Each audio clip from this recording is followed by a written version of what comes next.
मला यातली एक ओळ वाचून दाखवायची आहे. ज्या मराठा समाजाचं सामाजिक मागासलेपण state backward commission, 4 state backward कमिशनने नाकारलं, सेंट्रल बॅकवर्ड कमिशनने नाकारलं, अनेक हायकोर्टाने नाकारलं, सुप्रीम कोर्टाने नाकारलं. त्याच मराठा समाजाच्या बाबतीमध्ये प्रस्तावना आहे 2 पानांची. त्यातला शेवटचा उद्देश मी शासनाचा वाचून दाखवतो मंगेशजी. हा सुद्धा कॉन्ट्राडिक्ट आहे या JR मध्ये. काय म्हणतात ते?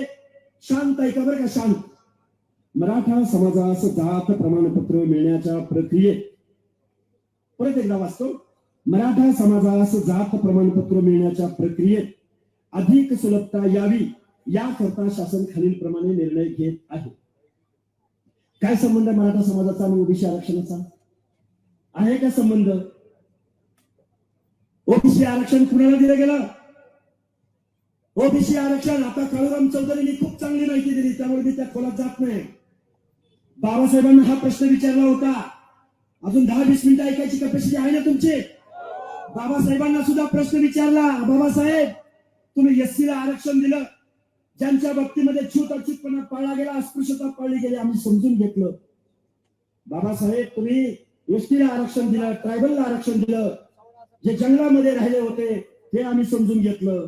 मग गावगड्यातल्या माळ्याला, साळ्याला, कोळ्याला, पेड्याला, हातकऱ्याला, धनगराला, संगऱ्याला, वंजाऱ्याला, सोनाराला, सुताराला का आरक्षण देताय बाबासाहेब?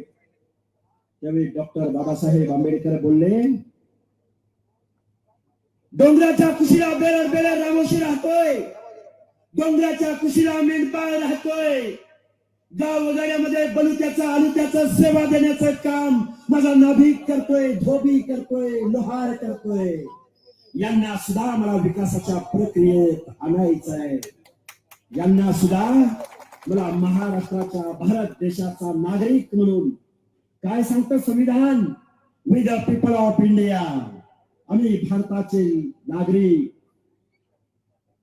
आम्ही गावगाड्यातल्या शेवटच्या माणसाच्या हिताचं संरक्षण करू, त्याला हक्क अधिकार बहाल करू.